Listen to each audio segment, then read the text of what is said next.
नमस्कार शुभम जी। नमस्कार गौरव जी। कैसे हैं आप? बस बहुत बढ़िया।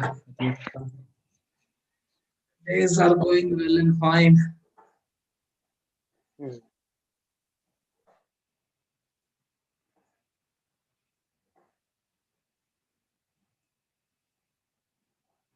Right. So we have the yeah.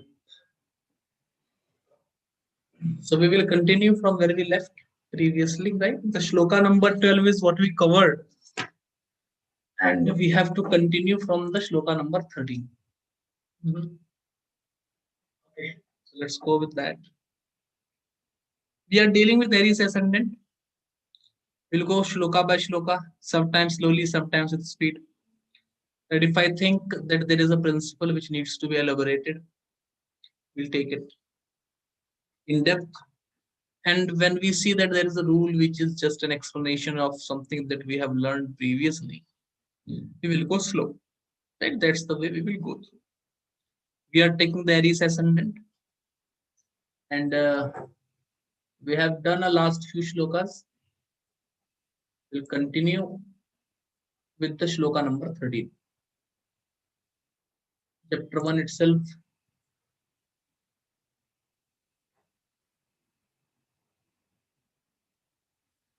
So the shloka number 13 says, Mese jatasya hi gurur labasthan stito bhave gurur dashayam sampraptav vayogo bhavidruvam. So for a person born in Aries Ascendant, Jupiter in the 11th house cannot give rise to any result in his Dashantar. Yes, so with Anshu, my Panchanga course have too much depth. That is highly recommended course, by the way. This was one of the course I did with my whole heart out. There have to be many levels of Panchanga. So anyone serious about chart reading have to go to the Panchanga first of all, right? Like, so just a small intro to the Panchanga stuff, and then I will go on to explain why Jupiter will not give a yoga. So in Kerala, there was an astrologer, and someone came to him for a prashna that my sister lives in Bangalore and she is not picking up the call since last 2-3 days. What happened? So the astrologer said that you have asked the question in Ekargali Yoga, and your sister have committed suicide by hanging herself to the fan, to the wall. After finding it out, after 2-3 more days, the native came to know that it was a reality. Ekargali Yoga is a Panchanga combination, right? After that, I have seen horoscopes of many people from Ahmedabad and Jaipur. Many old astrologers, sir, 17th century, 16th century astrologers from Rajasthan and Gujarat. And whenever they see the horoscope of a native or a king or a ruler, they specifically pay attention to Panchang yogas. So Panchang is essential for four things. First of all, it is the essential limb of time. And whenever I teach Panchanga or I talk about Panchanga, I always say one example. It is told in Hindi कि साधु संगति से लाभ होता है. If you live in the company of holy man, you benefit. But what if the person is deaf? So a deaf person sitting in the sangati of sadhu is of no use, right? Because he is deaf, he cannot listen to any bhajans, etc. He cannot listen to any spiritual discourse. If a dumb person is sitting in, if a deaf person is sitting in a spiritual discourse, what he will gain from it? Nothing. So that is the importance of Panchanga, right? That is the quality of time. When you are born, there are two things. One is the quality of time, quality of the time when you are born, quality of a time when the prashna is asked, quality of a time when a murta is casted. And then there are influences over the time. So influences over the time, influences over the time is the stuff that you see in natal chart. But what about the quality of time? If the quality of time is not good, influences over the time is useless almost, right? So, Muhurta is one of the ancient most branches of astrology. Why astrology was discovered at the first place?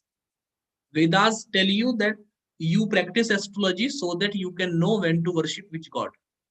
You practice astrology to know what is the good time to worship and what is the bad time to worship, right?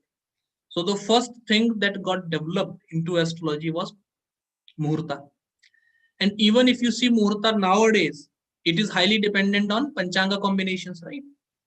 That is the quality of time. If the quality of time is not good, there is nothing will yield result. That's the first important stuff why we see Panchanga. The second stuff is because Panchanga is so crucial, it can cancel a lot of things of the horoscope. So no matter how many Raj Yogas one is having, if he's born in a bad Panchanga Yoga, he will not be able to use that combination because the quality of time is very bad. You can overload a truck if the truck is in good condition and it will work. But if the truck is in bad condition, think about overloading it, just having it on the road is a problem, even if it is empty. So that's the stuff with Panchanga, the second stuff. Thirdly, Panchanga tells you those things that you don't generally know from the birth horoscope. Right? Panchanga tell you those things which, if you see from the birth horoscope, it takes a lot of time. That is the third stuff. And the fourth stuff is, Panchanga is very much like, understanding the personality of the person. So someone born on Chaturthi, someone born on Navami, or someone born on Triyodashi, the 4th, 9th, or the 13th day of any lunar paksha, either Krishna paksha or Shukla paksha. He is born in Rikta Tithi, right? Rikta means empty. So the person is going to feel emptiness throughout his life. No matter how much money he have, how good relationship he have, no problem at all. He is going to have emptiness then and there. Right? So knowing that this person is going to have emptiness in life, when you know it that no matter whatever happens, this person will never be satisfied, or no matter whatever comes to you, you can never be satisfied because of this condition, helps you in a better way to understand yourself and yield results. And specifically with the Panchanga course, in the first level of Panchanga course that I have done, I have taught in one such way that you can use it in Muhurta, you can use it in Prashna, you can use it in natal chart, you can use it everywhere. So when you have a fight with someone, you say which day you fought. Right? Like recently,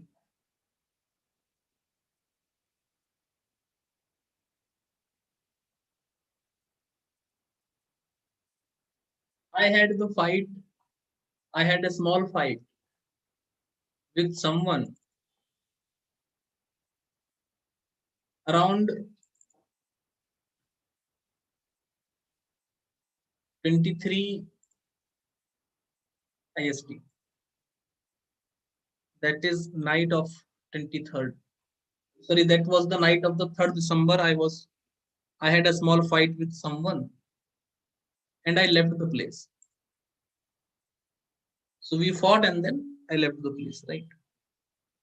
When you see the 3rd December 2020, that was the last Thursday. When you see the time, you find that it is Krishna Chaturthi at that time, right? Around night in 11 around the night. It was Krishna Chaturthi. Chaturthi is Rikta, right? It is a Rikta Tithi, blank. So what does this emptiness or Rikta means here? The emptiness or Rikta means that the anger is nothing. It is just a gush of air. Getting my point? It indicates emptiness of this anger, emptiness of this sadness, emptiness of this stuff, right? So this is how Panchanga is important.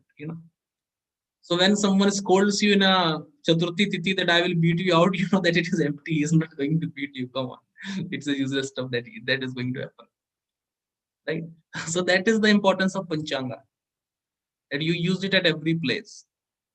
Anything that comes to you astrologically, first have to go through the Panchanga, then it have to come through any other stuff. That's the importance of Panchanga. We should not overcome it, and Yeah, Panchanga course is a very good course. I taught it with all of my heart. I planned to do some 6 classes on it, but I ended up doing more than 10 classes on it. So, and it is quite a good stuff of some 23, 24 hours that I taught. And it is a high time for the Panchanga course because very soon by March of the next year, I will be, I think before March itself, by the end of January, start mid of February, I will be coming with a pre-recorded course by the name of DNA Astrology. And that DNA Astrology is technically the next part of the Panchanga with a whole new revolution. And if you want to go with that, you should have good knowledge of the basic Panchanga that is there. So yeah, that course is very important, and it is also not very highly priced versus the thing that it will give you, right? It gives you the power to predict a natal chart, predict a muhurta chart, predict a prasna chart, and everything. And the level of power it gives you versus the price it have is quite like a mismatch. This is one of the stuff, and most importantly, I don't teach anything that someone have already taught. So if you have already learned that Tithi is a water boy and Tithi rules relationship, I'm not going to teach you that bogus shit. And I do some serious Jyotish since day one. And I'm quite against this copy paste stuff. When people call me, sir, I also practice Panchanga. I'm like, okay, your version of Panchanga you practice, right? Not the real version of it. My whole astrological career have been the search for truth. And I have been doing it this way only. Right. So leaving it aside, leaving the water boy, water baby, water child aside, and coming to the real stuff of serious Jyotish. The shloka tells us that Jupiter, for an Aries ascendant, when Jupiter is situated in the 11th house, it is not going to, just a second, let me write the Rashis first.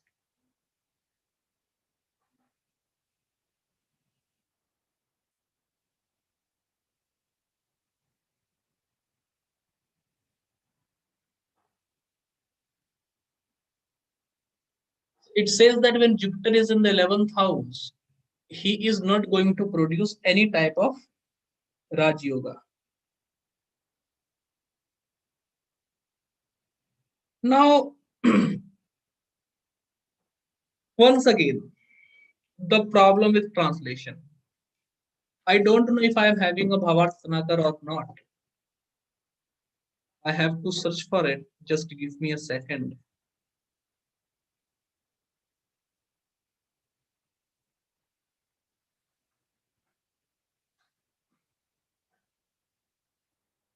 Oh,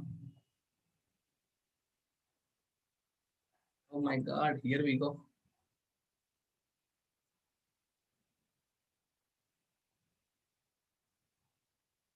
This is shloka only. Sorry, this is without shlokas, right? Is this with shlokas? No, this is also not with shlokas.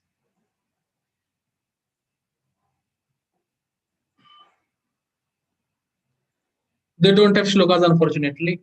Right. Come to the shloka. I will once again will point out the mistakes.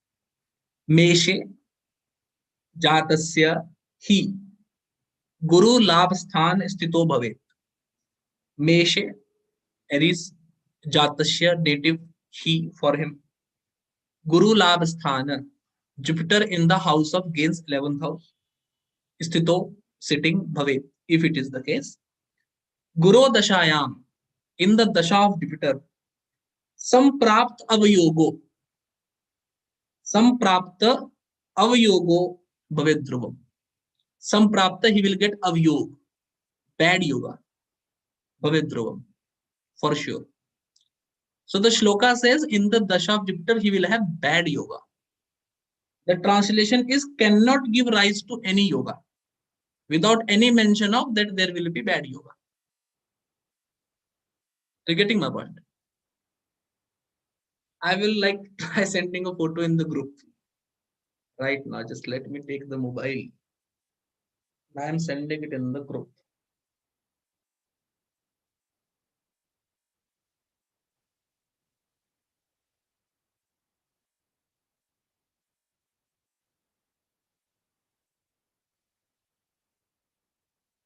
So you can see the shloka in the group. I have sent it. Right. So that is the problem that happens with translations, by the way. Coming back to the topic I was teaching, Jupiter give avayoga. Avayoga is loss of yoga. Bad is what you can say avayoga. Why it is so? Jupiter is the lord of the ninth house, plus 1. Lord of the 12th house, 0. So plus 1 plus 0, it is bad. It is bad, right? Plus 1 plus 0, it remains as 1 plus 1. But it is in the 11th house, and 11th house is also malefic, right? So this plus 1 and here minus 1. So plus 1 minus 1 is equal to 0. And this 0 is added to this one more 0. So it is a double 0. And because it is a double 0, it is no yoga but a bad yoga, because the negative factors are being too much. 1 0 is fine. More than 1 0 is problem. Getting my point? Are we being very clear?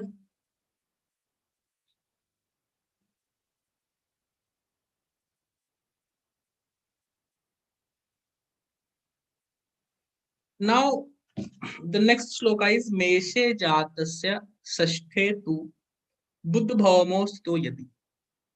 Meshe Jatasya Sashthe Tu Buddha Bhavamo Yadi Stiti. If in the 6th house for an Aries Ascendant there is Mars and Mercury, Tayor Dashayam Samprapto Vran Spotadi Rogodo. In the Dasha of these planets, there will be Vran and Spot.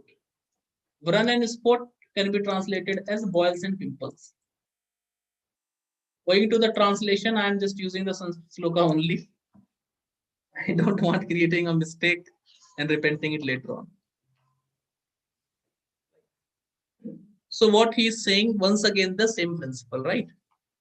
Now, this is an important principle to predict disease.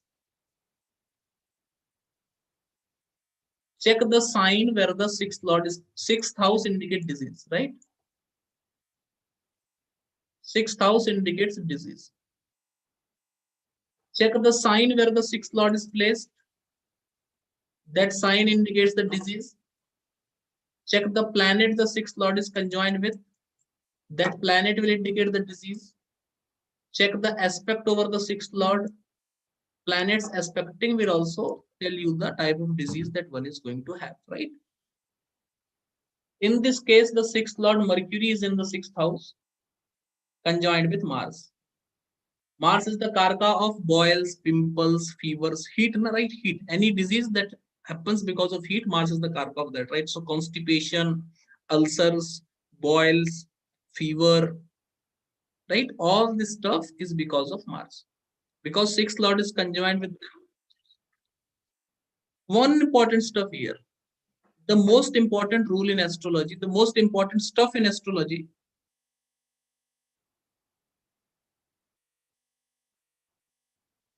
the most important stuff in astrology is when the thing will happen. And in the last 2-3 shlokas, we have seen that he is specifically, the author of Bhavartha is specifically telling us that the result is happening in the Dasha Antardasha of the concerned planet only. Right? So Mars and Mercury are situated together. Right? So in their Dasha Antardasha, in the Dasha of Mars Antardasha of Mercury, or in the Dasha of Mars in the Antardasha of Mercury, or in the Dasha of Mercury in the Antardasha of Mars, there will be problems related to them. So that is an important factor. Whenever there is any Dasha Antardasha going on, check the houses, etc., influenced by both of them together. In either ways, right? Check the house, etc., influenced by both of them together. And result related to that house is supposed to happen. Getting my point? Do we get it? Do we understand it? Right? So we'll try taking an example.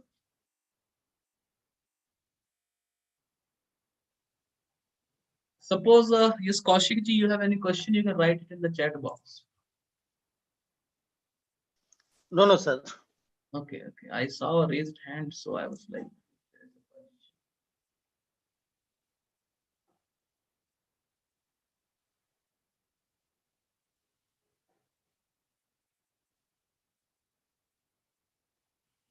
sorry.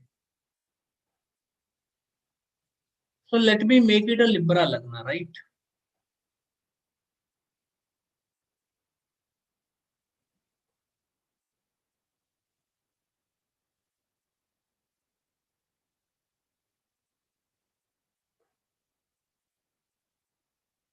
We have to judge the result for Sun Dasha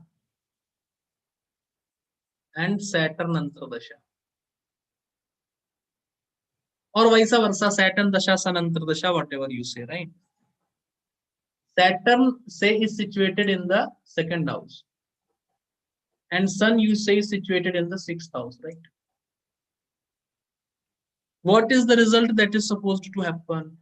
You have to check the common things, right? Sun is the lord of this house. Sun is the karaka of this house. Oh my god, I did a mistake. I must have written Sun, right? Now Sun is the lord of 11th house, karaka of the 9th house, situated in the 6th house, expecting the 12th house. Okay. Saturn is the lord of the 4th house and 5th house, situated in the second house, aspects the 4th house, 8th house, and 11th house. So the results related to the 11th house, fulfillment of desire,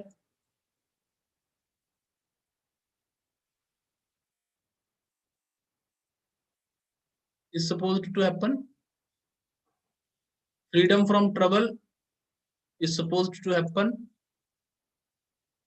Freedom from trouble is indicated by the 11th house because it is 6th from 6th, right? So problem to the problem, enemy का enemy शत्रु का शत्रु आपका मित्र होता है कि नहीं होता भाई? Enemy is your friend always. And specifically, there are 2 cross in the 11th house. So the 11th lord is powerful. There is 2 cross in the 4th house, so 4th house is powerful.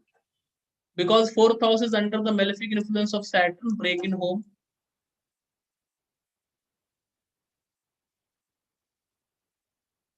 And because the 11th lord is in the 6th house, litigation, etc. can be the result. So in any Dasha Antardasha, try finding out, in any Dasha Antardasha, try finding out the thing, the house, or the result supported by both the planets, right? The thing, result, etc. supported by both the planets. There can be a case when there is no connection. Then still you have to find a common connection. All, like, any two house is connected always, right? Any 2 house, 3 house are always connected, right? Like if you want to do serious Jyotish, you should think over one thing, right? This is like one of the biggest of the secret. The common thing, I always teach this. The common thing between any 2 planets, you have to note it down.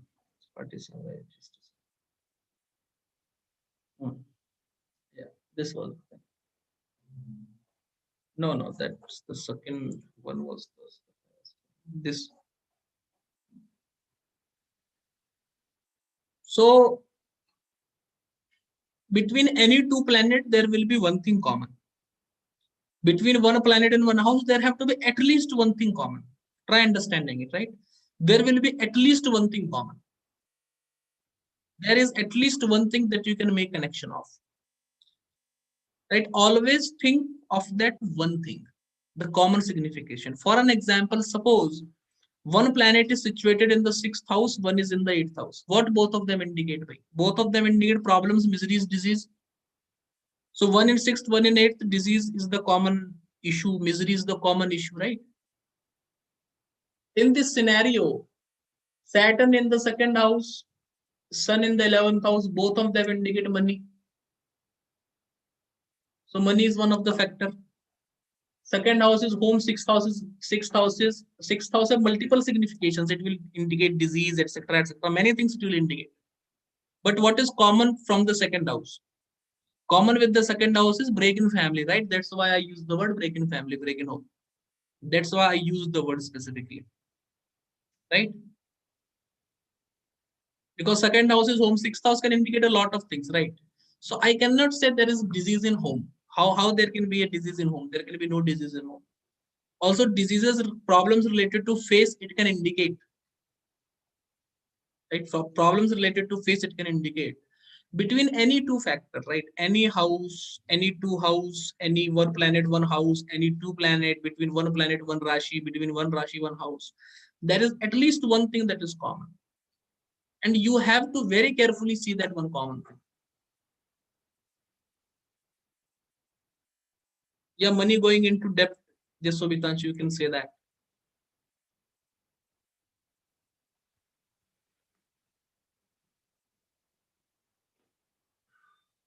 Right?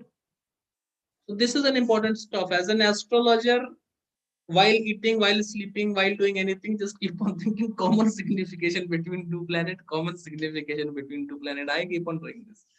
This is my common stuff. This is what I always tend to do. That's why I say basics are very important. Right? That's why, I always say basics are very important, right? समझे ना Prakash ji? Basics का आपको list भेजा, उसको chart लेना, उसको रगड़ लीजिए पूरा. Once you are done with those basics, then further tell me. Right? I have specifically chosen, I will call you for 1 hour daily and will personally teach you over phone. Personally, only to you. There is only one student who will get this, right? Only I will call you up and will specifically teach you for 1 hour. Just once you are done with all these basics and the things that I have sent you, once you're like all thorough with it. I want, once I tell you Venus, what Venus indicate, you should be able to tell me 4 or 5 things. Once you are done with that, I will call you 1 hour daily. We'll fix a time, we'll give you a call, and 1 hour do it over call with me. Right? We'll discuss horoscopes together and things together. आप ज्योतिष नहीं बनेगा कैसे मैं देखता हूँ. फिर आपको जो ज्योतिष बोला है ना, अष्टम का राहु अच्छा ज्योतिष नहीं बनता, बुलाना उसको, उसके सामने उसकी पत्रिका का विश्लेषण करेंगे बिठा करके. हम बताते हैं कैसे ज्योतिष होता है. Will do. Don't worry. I specifically have thought of this stuff. That's why I give you the number of Abhilasha. Keep on disturbing that lady as well. She will also help you out.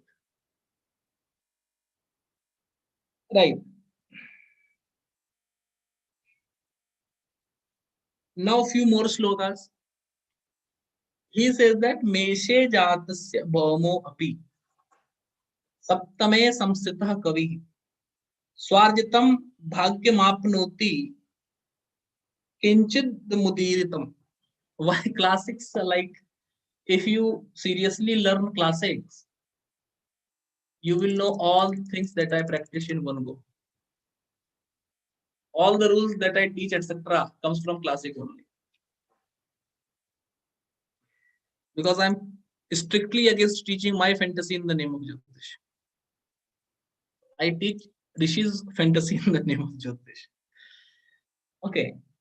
Meshe Jatasya Bhaumo Api Saptame Samsitah Kavi. For Aries Ascendant, if Mars and Venus are in the 7th house, Swarjitam Bhagyam Apnoti Kinchit Dhanmudiritam. Person will earn money and fortune by his own effort. Why? First of all, Ascendant indicates self. Second house indicates wealth. Because ascendant indicates self, ascendant lord also indicates self. Venus being the significator of wealth, it is having connection with two self factors. It is aspecting the ascendant, it is with the ascendant lord. So there are self factors twice. For this reason, Venus connected to Mars, the person will earn money by self effort. Person will earn income by self effort. It is true for any ascendant. Second lord connected to the ascendant, person have to earn money by his own effort. I remember the horoscope of Chintanji, one of our students. He is also having the second lord Saturn in the ascendant, like Sagittarius ascendant, second lord Saturn in the ascendant. So he have to make his fortune, right? You have to make your own fortune. अपनी किस्मत को कुछ चमकाइए, right? And let me give you a remedy, one spiritual talk. So out of all the disciples of Ramakrishna Paramhans, there was a guy named Latu Maharaj. So Ramakrishna used to give spiritual discourses to everyone. Vivekananda, this, that, everyone, he used to give spiritual discourses. But Latu Maharaj was not that well read. So he was like, Thakur never gave him any spiritual discourse. So one day he comes to Thakur and he starts complaining that you teach everyone, you don't teach me. So Thakur gave him his lota, the thing that we used to drink water for, right? So the Thakur gave him his lota that he used for worship. And he told him, you just is lote ko manju, right? So that lota was black, right? Because it accumulated dust, everything. It was black. So he told Latu Maharaj that it is your duty to wash the lota. That is a vessel that we used to pour water.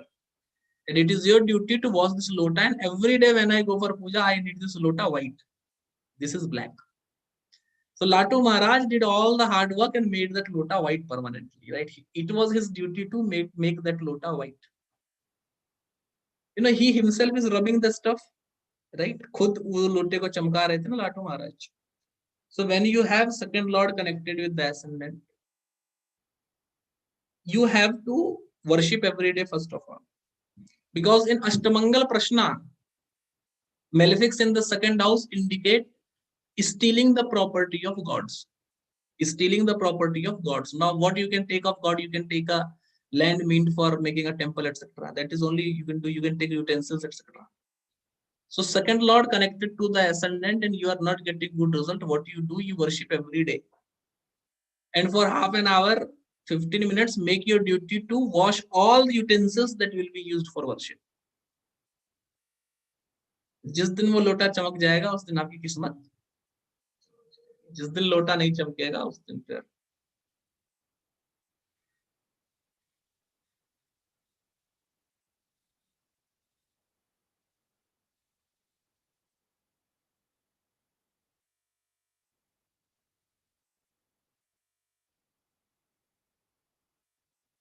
getting my point? One story. Okay, so are you getting the combination? Are you able to understand the combinations? I'm pretty sure that you people are able to understand it.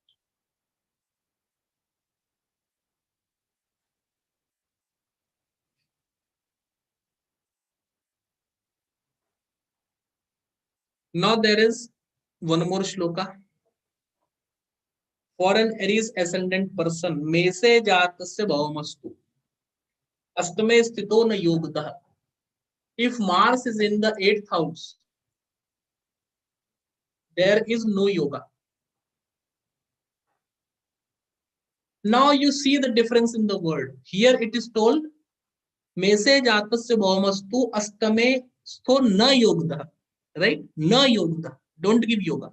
What was given in the previous sloka? That Guru Dashayam samprapt avyoga uvedhruvam. So there is a difference between avyoga and na yoga. Getting my point? That is the subtle point that you have to take. That's why I don't trust translations. And because of these reasons, I say that BPHS is an unauthentic text. We become very crucial with words. You know, बाल का खाल निकाल देंगे.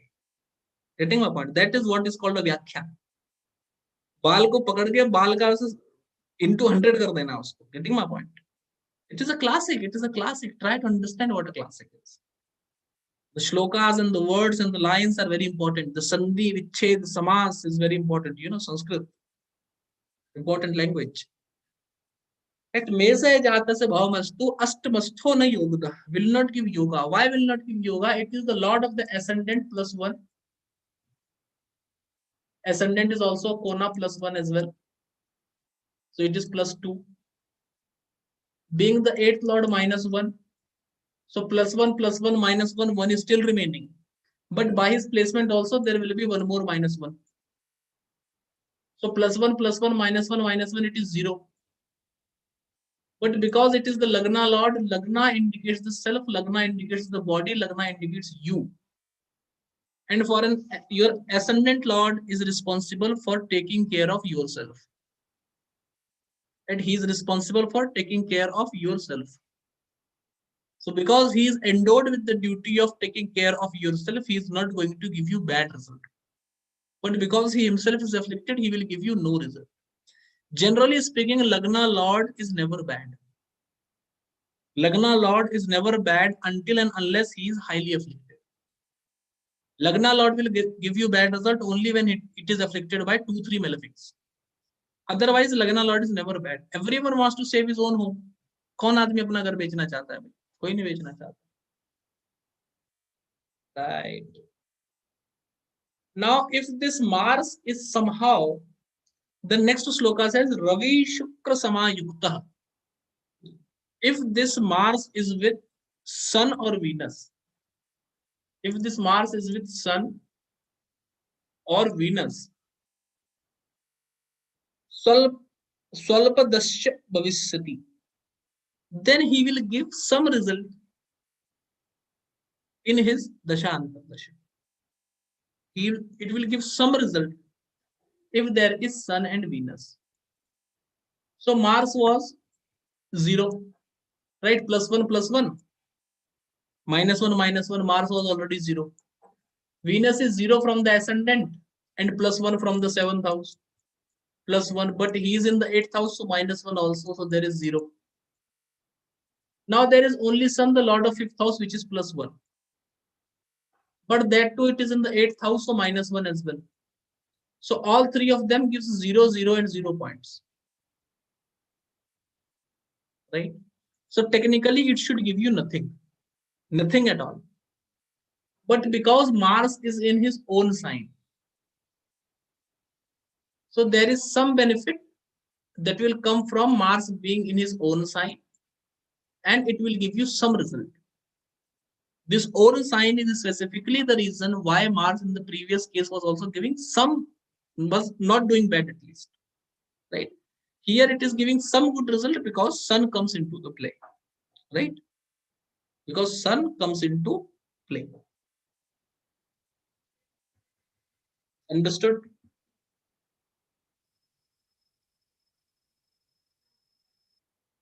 There is a shloka given in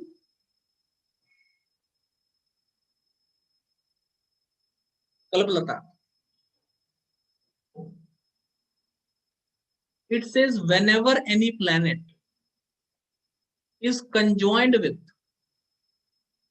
the lord of his exaltation sign, he behaves like exalted. And whenever a planet is conjoined with the lord of his debilitation sign, he behaves like debilitated. This combination is apt here. Mars with Sun and Venus. Sun is exalted in the sign of Mars. Sun is exalted in Aries. So Sun gives result like being in exaltation. That's why this combination is supposed to give fame. So Mars conjoined with Saturn behaves like exalted. Mars conjoined with Moon behave like debilitated because Mars is debilitated in Cancer. Right? Mercury alone behaves like exalted. He exalted in own sign. Mercury with Jupiter behaves like debilitated. Jupiter with Moon behaves like exalted. Jupiter with Saturn behaves like debilitated. Venus with Jupiter behaves like exalted. Venus with Mercury behaves like debilitated. Saturn with Venus behaves like exalted. Saturn with Mars behaves like debilitated. Sun with Mars behaves like exalted. Sun with Venus behaves like debilitated. Moon with Venus behaves like exalted. Moon with Mars behaves like debilitated. So there are many planets who behave like debilitated when they come in company with Mars.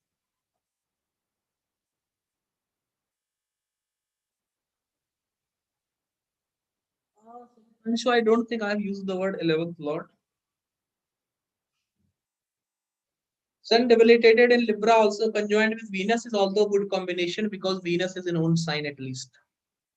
So in that scenario, Sun will give result of the association of a planet who is in own sign. So Sun debilitated but conjoined with Pranam. Sun debilitated but conjoined with Venus is somehow good because Venus is the own sign. This is an important principle. Whichever planet is with another planet, the dignity of the planet also matters. So if a planet conjoins a debilitated planet, because the planet is debilitated, he will give his debilitation to everyone. Getting my point? Like if there is a criminal in your home, getting my point? So you are like going to feel uneasy because there is a criminal sitting in your home or not. You will, right? That's the stuff.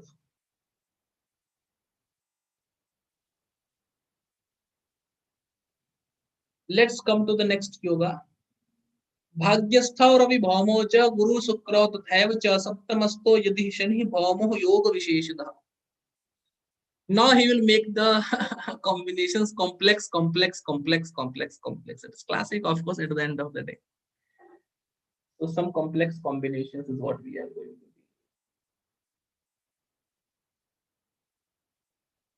do.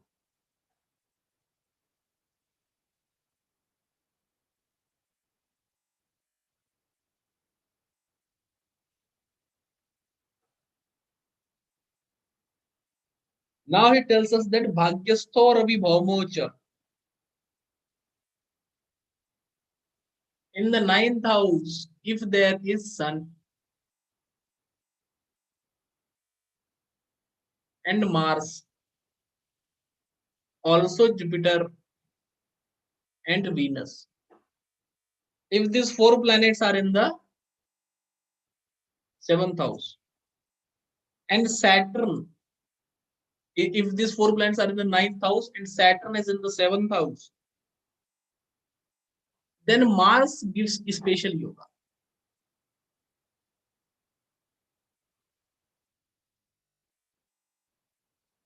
Now quickly tell me why other planets are not able to give yogas.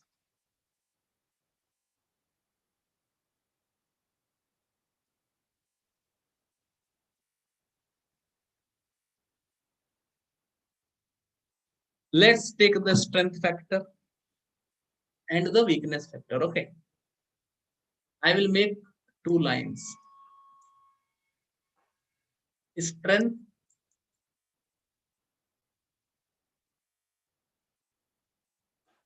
and weakness.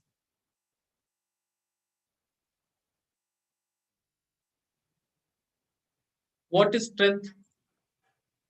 There is a connection between 5th lord and the ascendant. So 5 plus 1, 5th lord plus the ascendant, Sun and Mars. There is a connection between 9th lord and the ascendant, Jupiter and Mars. There is a connection between 5th lord and the 9th lord, 5, 9, because of Sun and Jupiter. These are the 3 strengths. Okay. Jupiter is in own sign, 1 strength also. These are the strengths, right?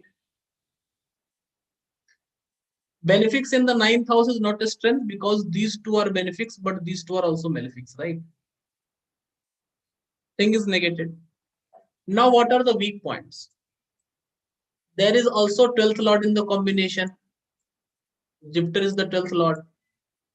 There is also 8th lord in the combination. Mars is the 8th lord. Right? Sun will become debilitated in the sign of Venus.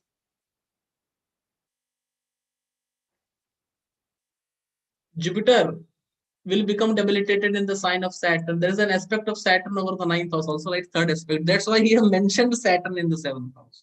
For this special click only, because he wants to tell you how the aspect is going to work.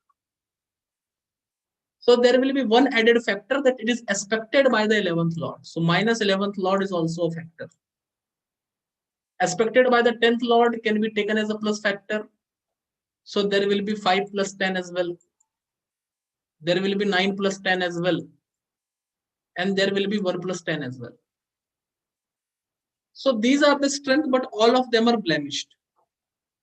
Leaving Sun aside, Sun is also completely good planet. Mars have the 8th lordship. Jupiter have the 10th lordship. Venus is the Maraka.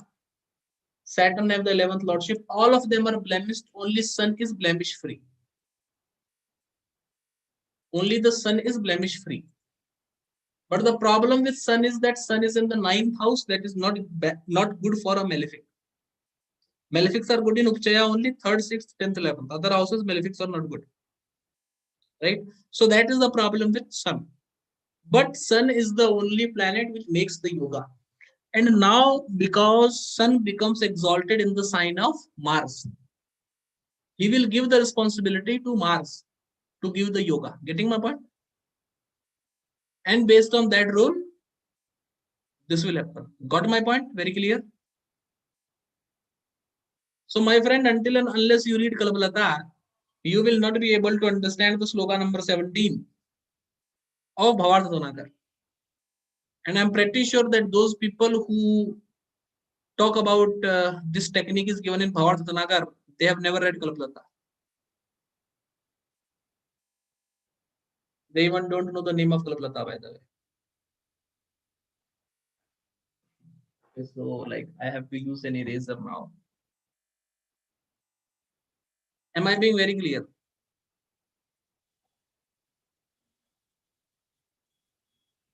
So malefic in 9th house, what effect do they have on the luck factor of the person? Sorry, Amarkanji, what? Presence of malefic in the 9th house. Say like Saturn, Sun or Mars. This. What effect do they have on the bhagya of the person? What it does on the bhagya of the person? Yes. Like malefics tells you that a few effort of the person will go useless. So the person will do effort in the starting, and that effort will not lead him much result. That is the first thing that will happen. Secondly, because it is malefic, it is very difficult to appease malefics. So when malefics are in the right, like when the malefics are in such houses, the person have to do a lot of hard work to appease them, and then they start giving the result. They work this way. So whenever malefics come into a house, first of all, some futile try is there. Right? You have to try multiple times for the thing to happen, but it will still not happen. You have to try for multiple times, first of all. Secondly, malefics are like slow brewing coffee. So you will do a lot of hard work, and slowly, they will keep on coming. Benefics are like, they will give you an instant stuff. They will give you a quick stuff, a quick rise. Malefics don't do that. That is the reason in some classics, like not actually a classic, but there is a very respected book in Andhra Pradesh. The name of the book is Vanchanadiyam. Sorry, not Vanchanadiyam. Sorry. I just forgot the Jatak Narayaniyam and Yogavali Khandam. That is quite an evident classic. And those such classics talk about like when malefics are exalted, they behave like benefics. They don't actually do. But what does it mean that when malefics are also exalted, they yield exalted or in own Rashi, they yield like quick result. Otherwise, malefics will make you wander at different places, do multiple futile tries, and then things will happen, right? It goes this way. Right.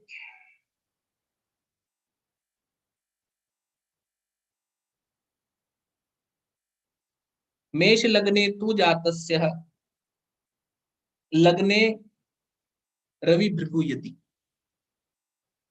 For a person born in Aries Ascendant, if in Ascendant there is Sun and Venus, Guruna Vikchito Nochet Shukro Yoga Prado Bhavet.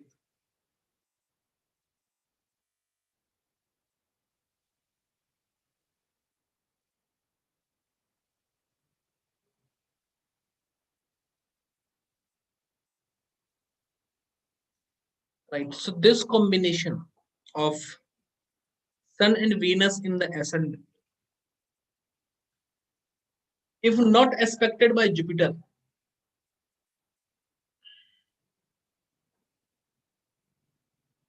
gives Raj Yoga.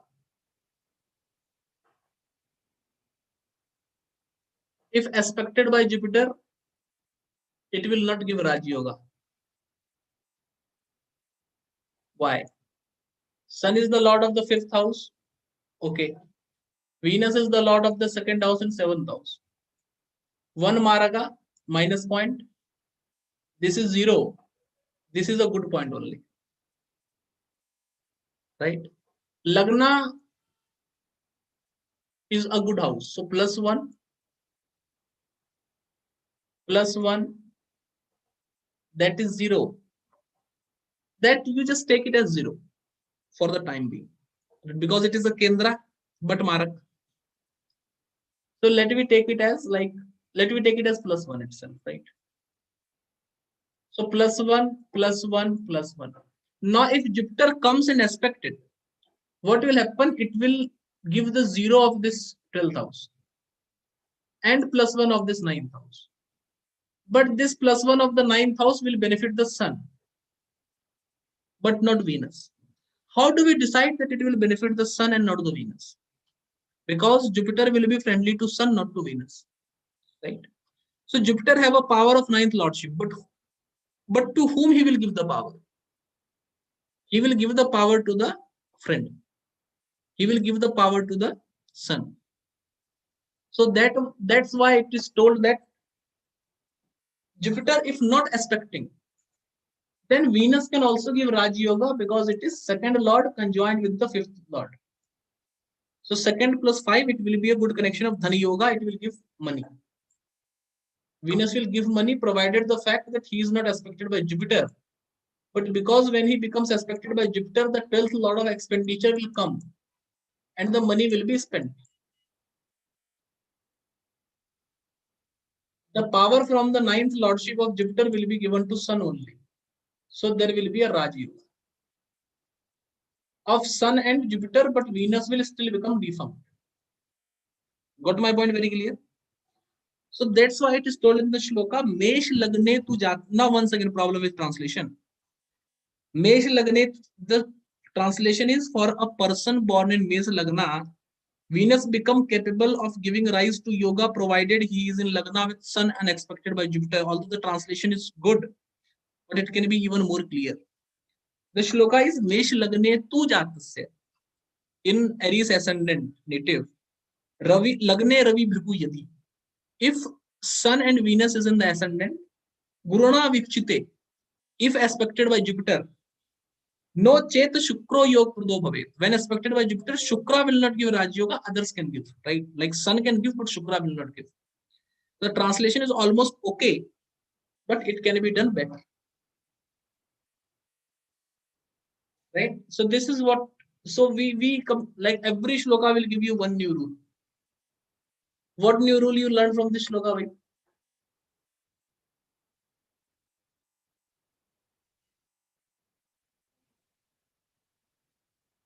What new rule you learn from this shloka?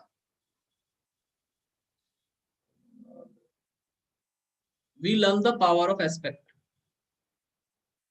That aspect in the previous shloka, right? You know, all the classics give you shlokas in a defined manner. So before this scenario, we were only talking of how the conjunctions are work, like how the conjunctions will work. We will only discussing this topic. In the previous shloka, we learned about Saturn in the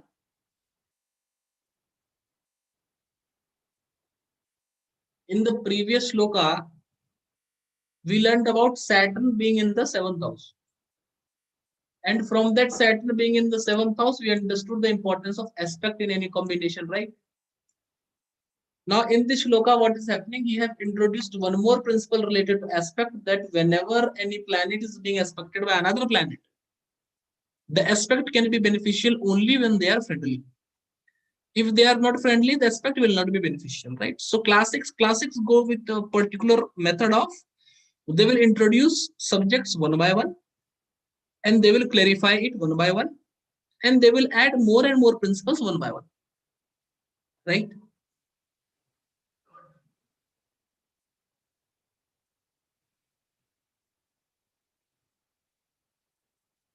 गुरुणा विक्षित Syukuro योग दो न भवेत् ध्रुवम् गुरुणा विक्षित सूर्यो योग दो भवति ध्रुवस्य. So the thing that I just explained you without reading the shloka number 19 is now told in shloka number 19. You know, because of such reasons, I think that my interpretation is correct. Because of such reasons that, you know, like, I never read Ratnakara before this, to be very honest with you. I know what is written in Ratnakara. I wrote it long before. Right? Long before. Like, not a recent read. I don't remember which chapter is where, what chapter deals with what in Ratnakara. You to know I read one classic only, that is Braj Jataka. Like, I read few prime classics, not more than that. Right? But why my interpretation, you know, such small things tell me that my interpretation is correct, and then I am like, you know, like my interpretation is correct. Or why I tell you that join my course, it is a fantastic course or amazing course. Why? Because of these reasons. So without looking at the 19th shloka, I explain you something right now, right? The same thing is given in shloka 19, that Guruna Vikchit Shukro Yogodona Bhavidruvam, aspected by Jupiter. Venus will not give Raja Yoga. Guruna Vikchit Suryo Yogodo Bhavidruvam. But aspected by Jupiter, Sun gives the Raja Yoga. This is told in shloka number 19. That this was our same conclusion, right? What does this conclusion tell us? That our understanding of the good result will be given to friend is true, right? If a planet gives the bad result, to whom he will give the bad result? To enemy. When he gives the good result, to whom he will give the good result? To his friend. It is our basic understanding, right?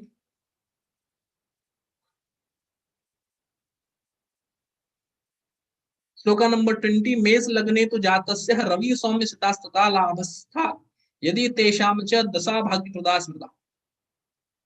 Mes lagne tu jatasya, for a person born in Aries lagna, Ravi Saumya Sitastatha. Ravi Saumya Sita. So, you know, there are synonyms of planet, you know, synonymous names of planet, like sun is called Surya, Rasmi, Heli, etc. Because of this reason, there are three words used. Ravi Saumya Sita. Ravi, you know, Ravi is sun. Who is Saumya? Mercury. Right. Saumya is Mercury. Who is Sit? Moon. Sit is Venus. Sit means white pure. Venus is white pure. Venus is the semen, right? He's white pure. So Ravi, Sun, Saumya, Mercury, Sita, Venus, Labhastha in the 11th house. Yadi, if, Tesham, in that scenario, Cha, Dasha, Bhagya Pradastita. Then their Dashas give you fortune. Why this Dasha gives us fortune? Let's try to understand something. Raj Yoga is higher, fortune is lower. When Raj Yoga is there, everything falls in place. When fortune is there, you are supported by fortune, but still you have to work for things to happen, right? Why? By Venus, like I'm just adding plus points, I'm not adding 0 points, right? So +1 for Sun,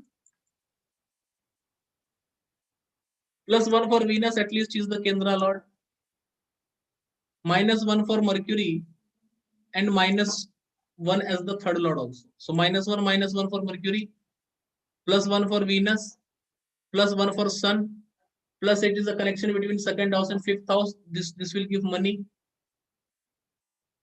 but it is the 11th house, so -1 as well. So there are 3 ones to minus, and there is only 2 1 to plus. But then why he is saying that it makes you fortunate? Because the aspect is falling over the fifth house, and the fifth lord is already in connection. Because of this reason, right? So in any scenario, in any combination, if one of the planet by any way, in any combination, if one of the planet by any way is able to aspect his own house or is able to influence his own house, then in that scenario he will have the power to save the combination and save the chart. The same thing was evident when we had Mars in the 8th house, right? The same thing was evident with Mars in the 8th house. He was able to give yoga, right? So there is a basic shloka in astrology, yo bhava swami yuto drishtova. Whichever house is influenced or aspected by his lord, that planet is powerful, right? Yo bhava swami yuto drishtova viryarva. Viryarva is powerful. So any planet aspecting his own house, conjoining his own house is powerful, right? So the combination goes to the 5th house only for this reason. This is giving fortune. If the combination was not influencing the 5th house, then in that scenario, it will not be a fortune combination because the addition subtraction answers to 0. Got it clear? One stuff, let me tell you. Lagna Lord connected to Lagna, 5th Lord aspecting the 5th house, or 11th Lord aspecting the 11th house. These 3 are the fortune combinations. These 3 are combinations for money. Second Lord connected to the 11th or 5th, or 11th Lord connected to the 2nd or 5th. Lagna Lord in Lagna, 5th Lord influencing the 5th house, 11th Lord influencing the 11th house. Or connection between 2nd house, 11th house, 5th house, 9th house, ascendant, is a Dhan Yoga. These connections by any side, by any way, किसी भी प्रकार से अगर ये combination बनेगा तो it will give result to Dhan Yoga. Always remember it. Highest level of Dhan Yoga, Lagna Lord in Lagna, 5th Lord in 5th house, 11th, like Lagna influenced by Lagna Lord, 5th house influenced by 5th Lord, 11th house influenced by 11th Lord, highest level of money. Second Lord connected to the 11th house, 5th house or 9th house. 11th Lord connected to 2nd house, 5th house or 9th house. 5th Lord connected to 2nd house, 11th house or 9th house. Or 9th Lord connected to 2nd house, 5th house, 11th house is the second highest level of money yoga. Lagna Lord, 2nd Lord, 5th Lord, 9th Lord, 11th Lord connected to the 3rd house is the third type of Dhan Yoga. Third most powerful Dhan Yoga. Other than that, there is no Dhan Yoga. Right?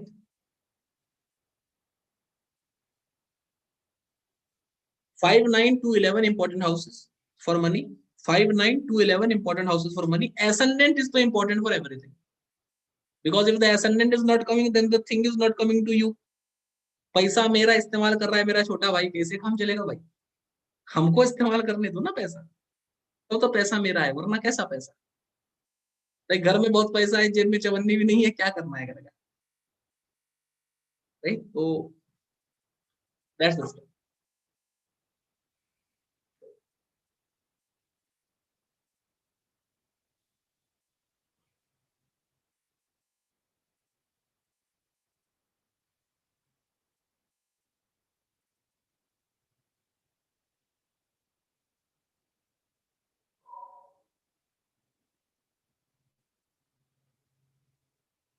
क्या कर दिया translation में इसमें?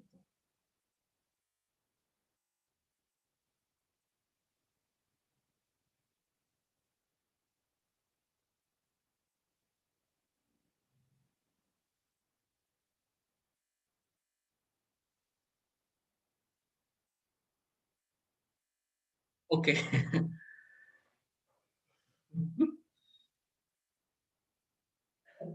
How many of you know Sanskrit first of all? Let me tell you the shloka. Meshe Jatasya. Meshe Aries Jatasya person. Lagnastho in the ascendant. Bhanu, Sun. Karkato, Cancer, Yati. If Chandro, Yati. Moon also. Bhavet Jata is there. Raj Yogat Samashnute. Raj Yoga happens. Translation is for a person born in Aries, Raj Yoga is caused if Sun is in Lagna and Moon is in Cancer. What is happening? For me, Mese Jatasya Lagnastho. I will translate it as Mese Jatasya Lagnastho, someone born in Aries ascendant, leave it. Bhano Karkate Yadi. If the Sun is in Cancer, Chandro Yadi, Bhavet Jataha, Moon also there with Sun in Cancer. Raj Yoga Samashnute, it will give birth to Raj Yoga. This will be my translation. So B.V. Raman is saying Sun in the ascendant, Moon in the fourth house. I am saying Sun and Moon both in the fourth house. I am sending the screenshot to the group and you people yourself decide what is the meaning.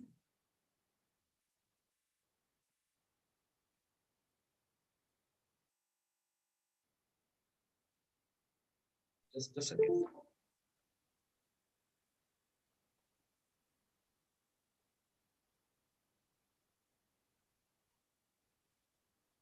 Like Amarkant ji have put his hand up that he knows Sanskrit. So Amarkant ji, you translate it bit by bit in the group.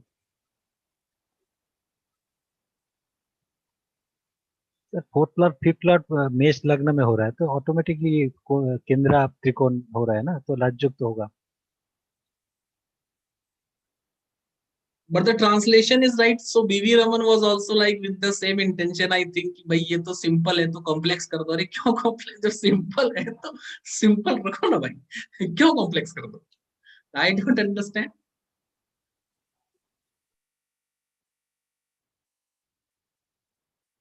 So that is very simple. Both of them are in the fourth house. The fourth lord in the fourth house, fifth lord in the fourth house. Good, good, good. +1, +1, +1, +1, +1. So Raj Yoga Samashnute, there have to be Raj Yoga. There is no doubt about it. Why there should be a doubt about it? The translation is like somehow translation is out of the place. Like he was also like, why do it simple way, do it a bit complex way. That is my personal opinion, right? I respect B.V. Raman ji so much for the work he have done. हो जाता है कभी कभी. देखो भाई, there is a shloka in Sanskrit. I don't like any book from if any book publishes from Varanasi, there is a shloka there. Ganchati Skalana Bhavanti. Like so if while writing a book the shloka means that this is something like Durjana Hasanti Parmaditavyam, there is a shloka like that if there is any mistake, good people point it out and you correct it, and bad people laugh you on that.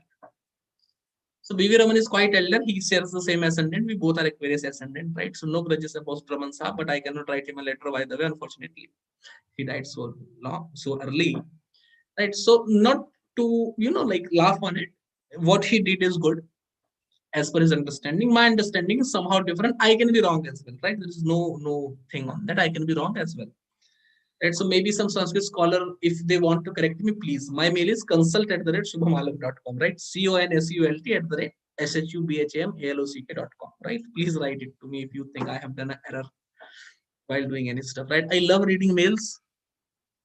If you write it for anything else rather than a free consultation. Free consultation goes to spam box directly. Right, that's the stuff.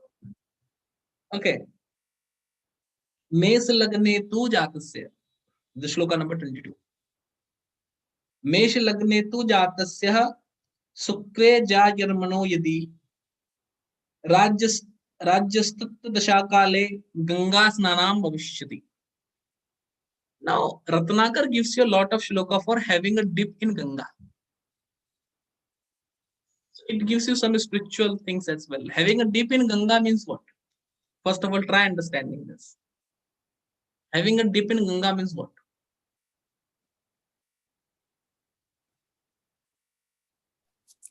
तीर्थ यात्रा. Tirth Yatra, right? That is okay.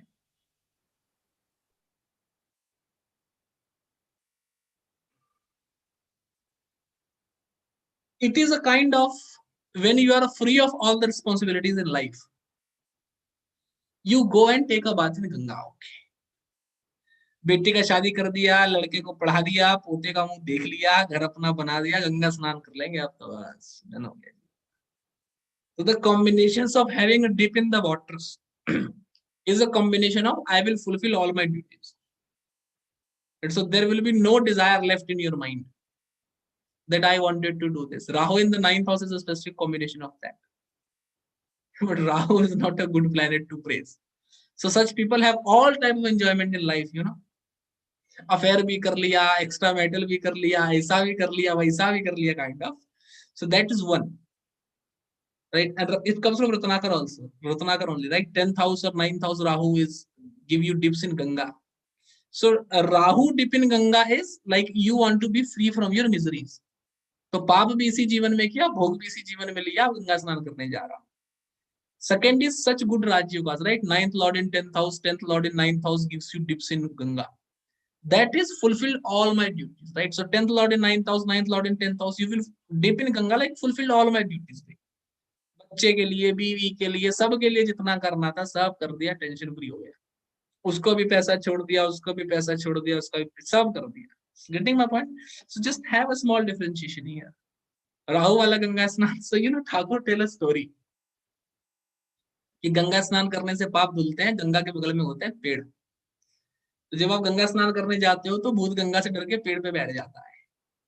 फिर आप स्नान कर लेते, फिर आप स्नान करके निकलते हो तो भूत फिर से चिपट जाता है. तो जब तक गंगा में रहते हो तभी तक आदमी पाप फ्री रहता है. तो आदमी को परमानेंटली गंगा में रहना चाहिए. What Thakur says, right? So you always have Ganga with you. So Thakur had a habit of sitting on the Ganga shore always, right? पाप धोना है तो गंगा में धो, लेकिन रोज धो भाई, रोज धोना पड़ता है गंगा में. पाप ना एक दो दिन धोने से नहीं चलता. गंगा के बगल में घर ले लीजिए. Now see, this Ganga Snan yoga is quite a good yoga. That is being given here. What he is saying?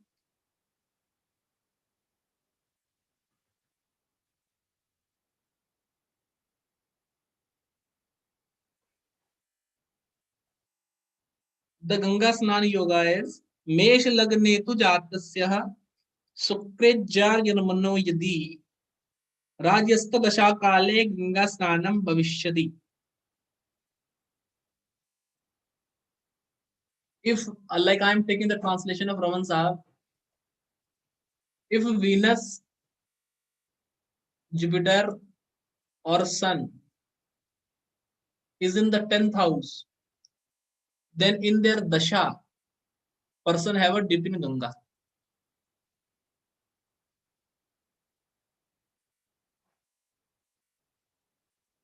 एक बात बता दे रहा हूं आप लोगों को, यू पीपल नो इंग्लिश. ये गंगा को गंजेस मत कर देना भाई, सर के बाल उड़ जाएंगे नोचते नोचते. ठीक है ना, गंजेस नहीं होता ये. ठीक है, गंजी रूपा की पहनते थे हम लोग बचपन में. पता नहीं गंजेस क्या चीज हो गई. आप लोग तो हिंदू है, गंगा बोल सकते हैं कम से कम, है नहीं? तो गंजेस पहनजेस ना कर दें आप इसको, है ना. There is no Ganges that is in India, है ना. गंजेस नहीं है. गंजेस तो कहते हैं many Ganges outside barber shop, but there is no flowing Ganges in India, है ना. गंगा है भारत में. ठीक है जी, थोड़ा सा उसका ध्यान रखेंगे आप लोग तो अच्छा रहेगा. वरना चंद्रमा को श्राप इसलिए मिला था क्योंकि वो चिढ़ा रहे थे ना किसको, like Chandrama got cursed because he was making fun of Ganesha, right. तो गंगा का बनाएंगे मजाक तो कर्ज करने वाले गंगा के पीछे बहुत है ना. मतलब शिव से शुरू करके गंगा किस किस की प्यारी नहीं है, सबकी प्यारी है, राइट. तो गैंजेस ना करें उसको आप लोग, थोड़ा गंगा ही रहने दें उसको, right. So Venus, Jupiter, Sun in the 10th house gives you holy dip in Ganga. Okay. 10th house is what? First of all, 10th house is what? Karma. Okay. Benefic planet indicates fulfillment of karma. Benefic influence over the 10th house. I fulfilled all my karma, tension free, duty free. Sufficiently long life to fulfill all the karma. Malefics influencing the 10th house. Problem. I wanted to do a lot of karma, but I died earlier. Getting my point? Malefic influencing the 10th house, time over. Benefic influencing the 10th house, ample time, do all your karma. Right? Step 1. So Jupiter is a benefic, Venus is a benefic. What about Sun? Sun should also be considered as a benefic, as he is the lord of the 5th house and he is Digbali also.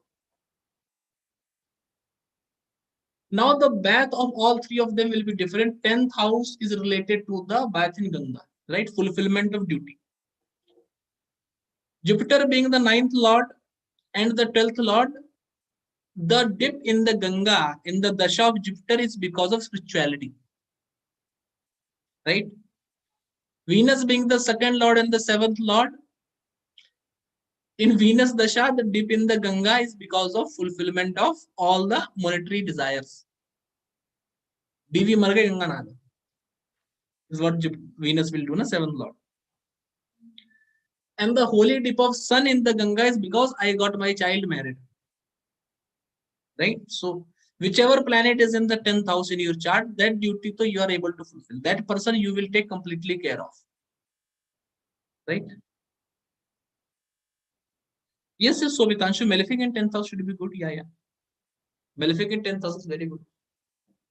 For the signification of that malefic.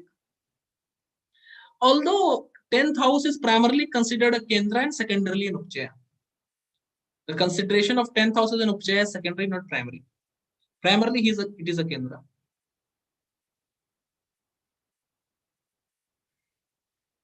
Most ugly scenario is when there is no planet in the 10th house, but a malefic aspecting it. A lot of desire remains unfulfilled because then it also doesn't get the power of being in Upjaya. So malefic in the 10th house gives you rise in life, things in life, but that is only related to that planet. So all the desires related to that planet gets fulfilled. But out of the 9 planets, you are getting the fulfillment of desire related to 1 planet, right? Other 8 are remaining. If I earn a lot of money, that is okay, but I am not able to give anything to my child, then what is the use of that money, right? I enjoyed my life, but what about my child? He is living in a penury. So this is the scenario that we have to take into consideration, right? This always keep it into mind. Okay, Ganga Snan Vishyati. And with this, we come to Taurus Ascendant, okay? So we'll do 2-3 shlokas of Taurus Ascendant for next half an hour. Otherwise, 1 ascendant per day is quite a task. Oh. Sir, how would you contrast malefic malefic influence on 10th house versus malefic influence on the 10th lord? 10th house versus malefic? On 10th lord. Malefic 10th lord. Malefic influence on 10th house versus malefic influence on 10th lord. A 10th lord is only related to professions. When I go to 10th lord, I will take it only as professions, right? So malefic influencing the 10th lord, the person is professionally harassed. He is not able to rise that much professionally. His professional desires are not being fulfilled. 10th house is karma. 10th lord is not karmesh. Karmesh, you are the karmesh. You do the karma. So when it comes to the person doing the karma, it jumps to the ascendant. It doesn't comes to the 10th lord. So 10th house is just the karma. The one doing the karma is the ascendant. So 10th lord is more connected to profession. That's why Braj Jatak will say na, the Navamsha of the 10th lord. He will not say the Navamsha of the 10th house. He says the Navamsha of the 10th lord. Because lord then goes to the duty of the one, right? So 10th lord is the Vahan of Kuber, right? Kuber rides a human. So 10th lord is that aspect of yours who is, subservient to Kuber.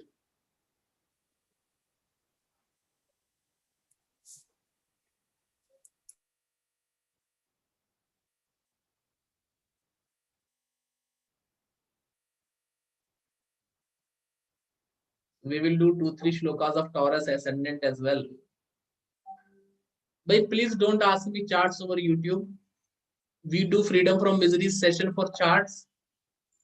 And sometime eventually we also keep on doing transit etc. session on charts. सिर्फ उतने में ही पूछे. Right. Other things generally don't try to ask charts, because the people who ask too much for chart, I start hating that person. because he's here for a mean desire only, and I specifically don't like mean people, to be very honest with you. Right, so remain in the good books. This channel is nowhere mentioned that I do free astrology. That is my bread and butter. Let me help me earn my bread and butter, then it will be good, right? Learn astrology, do it yourself, DIY. We do sessions. You can wait for the sessions like freedom from. You want free sessions? Talk to Bilasha Saramaji, spam the lady, and she decides when to do these sessions, etc. I don't decide. I am not into the discrimination. I am a guy who is completely against doing such sessions, right? Because this is a channel which teaches you how to fish. I don't deliver fish. मैं मछली बेचता नहीं, मैं मछली पकड़ना सिखाता है ना? It is nowhere related to predictions. My channel is not about free predictions, right? There are many astrologers who do that. I don't. And we are strictly concerned with serious astrology. We are primarily concerned with what? Serious astrology. And that is very clear. So let's do it the way it is supposed to be done. And for charts, etc. Although for chart, I am just thinking of making a small group of my personal favorite students. And they may be taking charts tomorrow. But I don't like taking charts specifically. Don't do it over YouTube, etc. It is a very serious affair, right? वो sir ऐसे करके हल्का सा छोड़ दो types ना, वो हल्का सा छोड़ दो में गलत प्रेडिक्शन आएगा भाई. गलत प्रेडिक्शन ही सुनना है तो फिर कुंडली जनरेटर सॉफ्टवेयर ही बता देगा गलत, तो है ना. If I do Jyotish, I do it very serious. That's why for consultations also I take a lot of time. Contemplate and then talk ना. ये ऊपर से करके छोड़ दो सर, ऊपर चूज करके आम रख देने में मजा थोड़ी ना. आम खाओ तो पूरा खाओ, छिलका क्या चाटना, right? So just be a bit careful about this, right?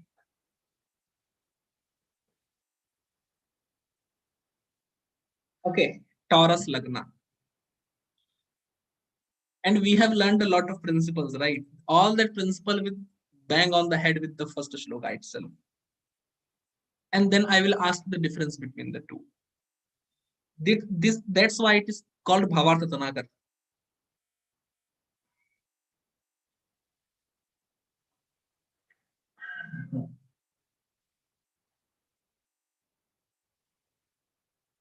This is something that I was about to teach in Tantra Jyotish, by the way, but still coming.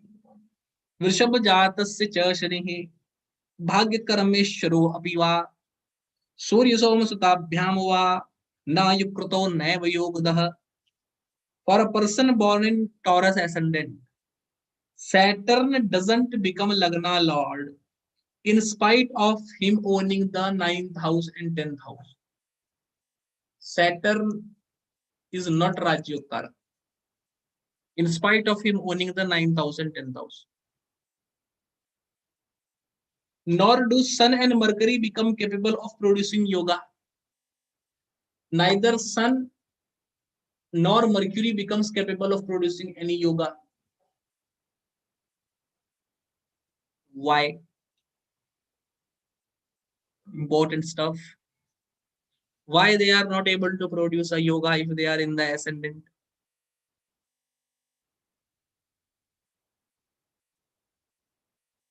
Although ascendant is not mentioned here, it just says Vrishabha Jatasya cha Shani Bhagya Karameshwaro Apiva Surya Som Sutabhyam Va Na Yukruto Naiva Yogada. They don't give Raj Yoga. Why they don't give Raj Yoga? I have a problem.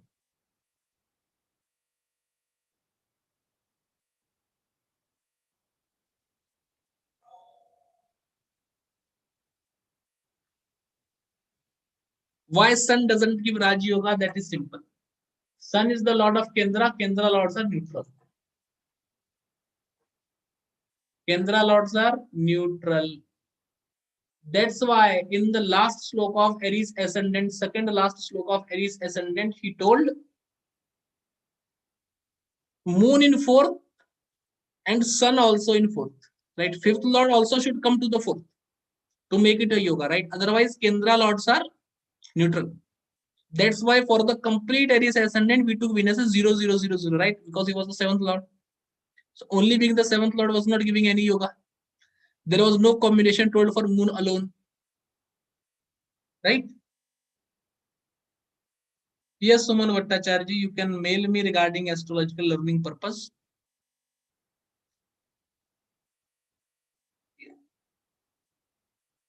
But be patient with things. If you ask a question, I will try to answer it over mail or try making a video. But I have quite a busy schedule. You can send me a mail, and as soon as I get time, I will be reverting that. Right? Anyone can write a mail. There's no problem with that. Okay. So Sun outraged because of that. Okay. Because he is the Kendra Lord. Akela, single Kendra Lord will do nothing. Kendra is neutral. Kendra is not good, neither bad.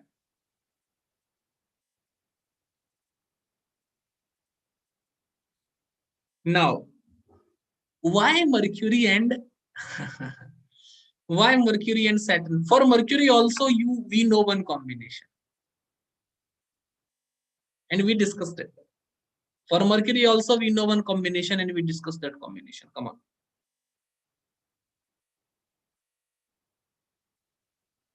आओ सुंदर चेहरे देखें इन लोगों के.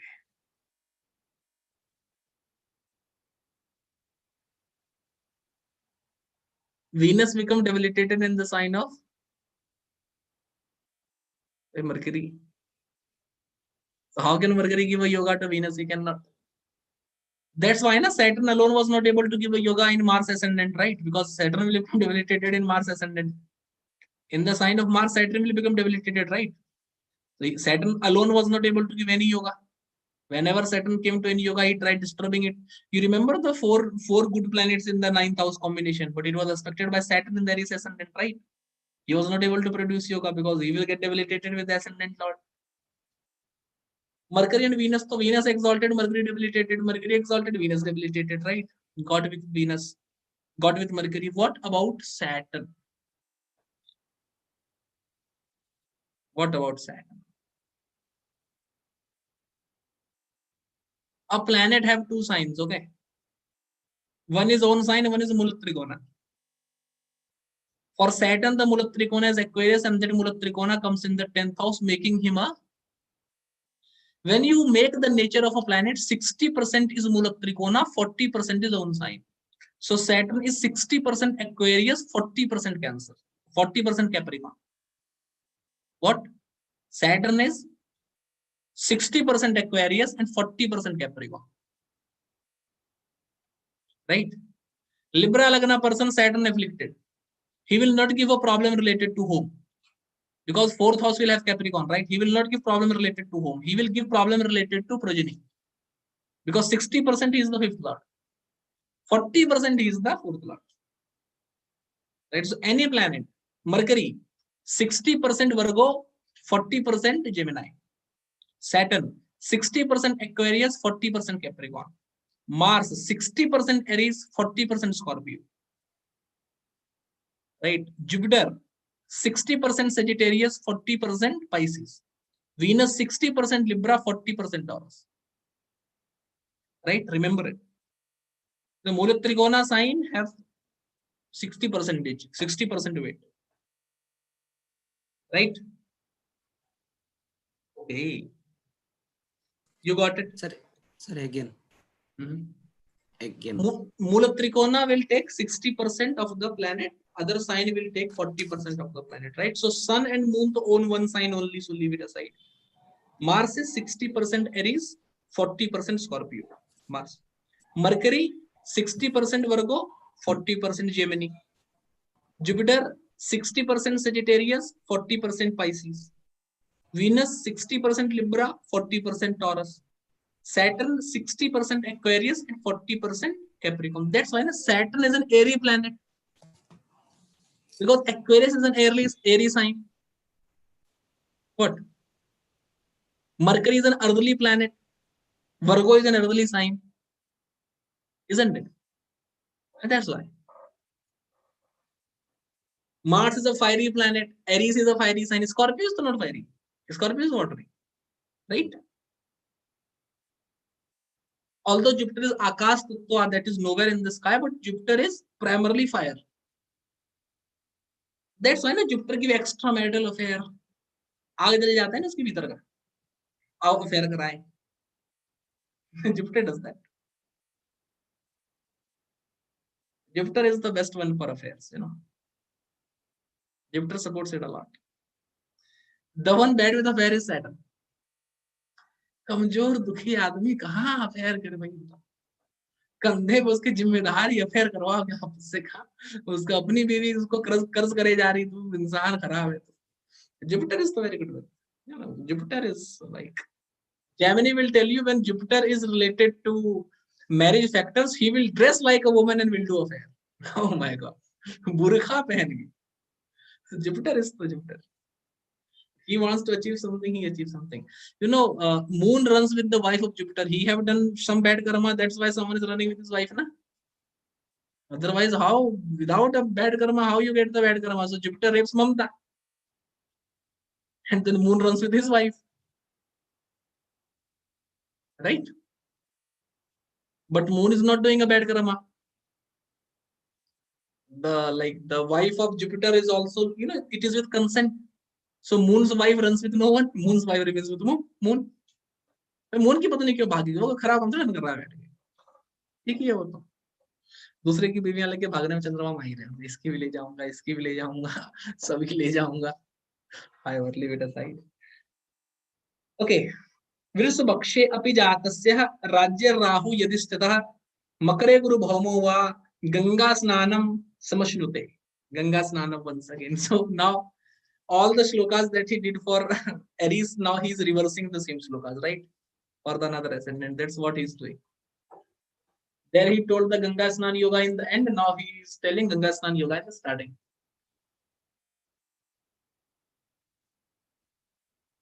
Okay. What is his point, bhai? He is saying that if the Rahu is in the 10th house, take Rahu. Makare Guru Bhaumova, or if in Makar, if in Capricorn there is Mars and Jupiter, Ganga Snanam, there is a dip in Ganga. There is a dip in Ganges. Ganges. There is a dip in Ganga. Why dip in Ganga? First of all, Brihat Parashar is of the opinion that Rahu is exalted in Taurus. Phaladipika is of the opinion that Rahu is exalted in Gemini. Phaladipika is also of the opinion that Rahu in Virgo is of the own sign. Gemini is of the opinion that Rahu's own sign is Aquarius. My opinion is somehow different, by the way. But you can take that Rahu in Taurus, Gemini, Virgo, Aquarius, and added to that Rahu in Cancer and Aries gives good result. Rahu gives good result in Taurus, Gemini, Virgo, Aquarius, Cancer, and Aries. Remember it. Specifically, Rahu in Aries, Taurus, and Cancer gives Raj Yoga. Very great Raj Yoga just by being there. And Rahu in Capricorn is fatal like anything. Rahu in Scorpio is detrimental. Rahu in Scorpio पूरी कुंडली को खाड़ के ऐसा बाहर फेंकेगा, आपको पता ही नहीं चलेगा क्या हो गया जिंदगी में. ठीक है जी, बहुत खतरनाक काम कर देता भाई, संभाल कर. राहु इन कैप्रिकॉर्न तो पूछो मत, आंसू आंसू पोंछने वाला नहीं मिलेगा जिंदगी में इसको तो. So these are two bad combinations, but don't conclude anything based on one combination only. There are other things as well. Okay, these are the good signs for Rahu. Rahu being in Aquarius is okay.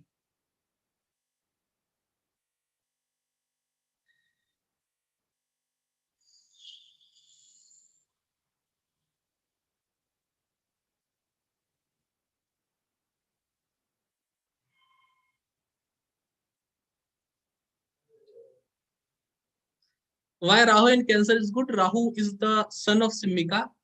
Singhika का बेटा है, और Rahu loves his mother so much. Rahu loves his mother so much that he goes to fight with Garuda because the Garuda is disturbing his mother. So that's why in Cancer is powerful. That's why it's powerful in Cancer. Also, Cancer is like the exaltation of Jupiter. So planet exalted goes one level up. So Jupiter in Cancer is like, he goes one level up. He leaves the earth and starts going towards the sky. एक बार गुरु ने धरती छोड़ी फिर तो राहु ही राहु का राज है बस कौन आएगा बीच में है नहीं. But I cannot give you a specific reason why Rahu in Cancer is good. But Saravali have a sloka that Rahu in Aries, Taurus and Cancer gives Raj Yoga, and the astrologer who don't know this is a Charvelian sitting on a tree. No, पेड़ पे बैठा हुआ गिरगिट है ज्योतिष नहीं. So that is what Saravali says. Let us just take it as a rule that Rahu is good in these signs. So that's the stuff. Okay, coming back to the point. So Rahu in the 10th house, because it is in Aquarius, is good and gives a bath in the Ganga. Okay. What about Mars and Jupiter? Jupiter is the lord of the 8th house and Jupiter is the lord of the 11th house. For any ascendant of Venus, Jupiter will always be very bad. For any ascendant of Mars, Mercury will always be very bad. That's the reason behind their eternal enmity. For any ascendant of Sun, Moon, Saturn will always be bad. For any ascendant of Saturn, Sun, Moon will always be bad. That is some, some basic Raj Yoga principles. There's no problem. Okay. Mars, Jupiter. Jupiter is the lord of the 8th house and 11th house. It is in the 9th house. 9th house, fortune. 11th house, fulfillment of desire. So by fortune, he was able to fulfill his desire. Hence, he will bath in the Ganges. And most importantly, Jupiter is a malefic for the ascendant of Taurus, right? The 8th lord and the 11th lord, and he is debilitated. Malefic debilitated, what's good than that? You have one problem, you have one enemy in your life, and that enemy becomes diseased. क्या चाहिए जिंदगी में? शत्रु को बीमारी हो जाए, उससे ज्यादा what do you want, right? If the enemy gets diseased, what do you want? Nothing. Everything happens. Getting my point? Am I being very clear? That's the stuff. Okay. Mars is the lord of the 7th house, marriage. 12th house, spirituality. That's why my definition of Ganga Snan, why it is good, because it matches with the astrology.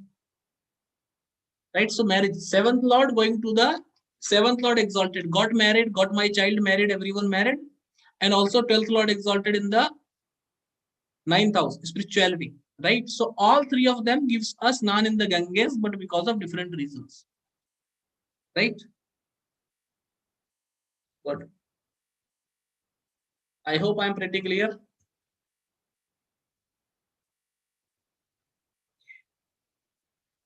Coming to the next shloka altogether, Vishme Jayamanasya Chaturtha Yadi Chandramaha Guruna Chapudena Api Vikchito Yadi Yogadaha. Okay. So he says that if the moon is in the 4th house, aspected by Mercury or Jupiter. So Jupiter can aspect him from 3 places, by the way.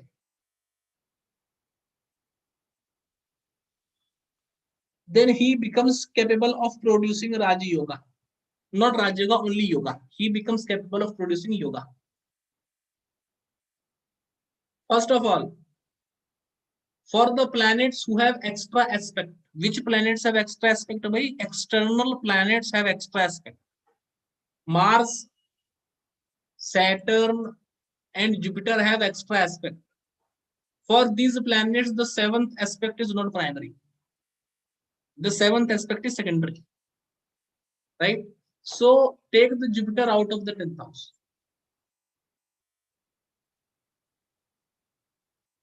Okay. Let's take primary aspect only. Mercury. Why Mercury aspecting this moon is good? Mercury is the lord of the 2nd house and 5th house. 2nd house 0, 5th house 1. Moon is -1. In a good house +1. So the +1 of moon and -1 of moon, which gives him 0, gets +1 because of the aspect of Mercury. Gives birth to Raja Yoga. Good. There is one more added factor. The moon is Digbali. Whenever it is, see, either it is all the plus combination, that is okay. in the minus combinations, right? So if there is some plus and some minus and a yoga is happening, then the strength is very crucial. Here it is only producing Raj Yoga because he is Digbali, because moon is Digbali. If he was not Digbali, he will not be able to produce Raj Yoga, right? Got my point? So either there is only plus combination. What will be a plus combination? Saturn in the 9th house with Venus. So Saturn plus Venus plus. So it is a plus combination, right? Venus plus as the Lagna Lord, Saturn plus as the 10th Lord, Saturn plus as the 9th Lord, plus 9th house, right? So that is all plus combination. That is so very good. Now in this combination, what? Moon is a lord of bad house, but situated in a good house, aspected by Mercury, who is lord of a good house and lord of a neutral house, but situated in a good house. So there are some negative, some positive, some negative, some positive factors. In that scenario, the strength of the planet is crucial. Hence, the Digbala of moon is crucial, right? That is what happened. Now one more stuff, little thing. He told aspected by Jupiter, this is good. I told Jupiter in 10th should not be considered. Okay? Because 7th aspect for Jupiter is not primary. 7th aspect for Mars is not primary. 7th aspect for Saturn is not primary. It is secondary. Primary aspect for Saturn is 310. Primary aspect for Jupiter is 5-9. Primary aspect for Mars is 4-8. Right? Primary. You know what? Jupiter in the 12th house also cannot, right? Sorry.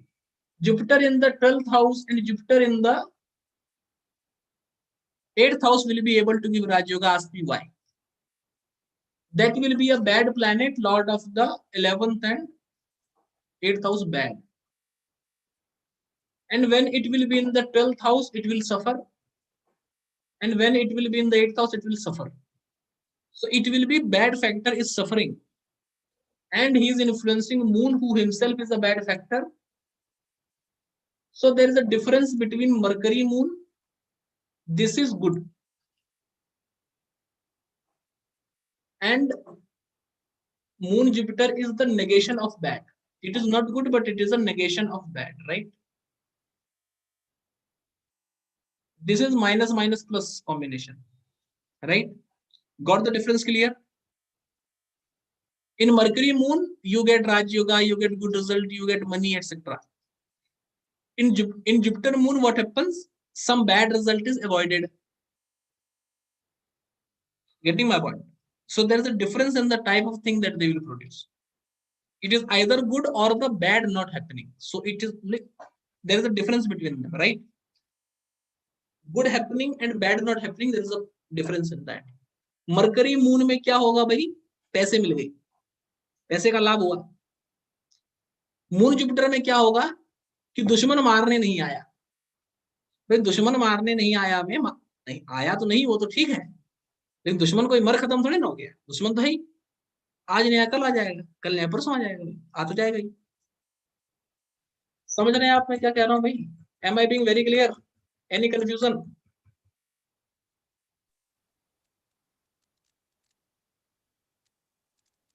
Empty horoscope once again.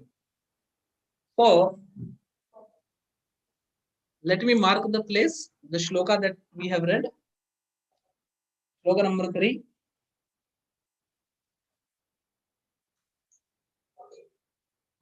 So what? Shloka number 3, up to this extent only. Next shlokas tomorrow. Okay. Most probably I am having a class tomorrow as well, but that depends on my schedule. But once again, if tomorrow, then I will announce the time tomorrow itself. Okay. Got one stuff. From 8:30 p.m. or 9 between 8:30 to 9 p.m. Abhilasha ji will be taking a class on Venus. Right, Abhilasha ji? Abhilasha ji will be taking a class on Venus in the basics group.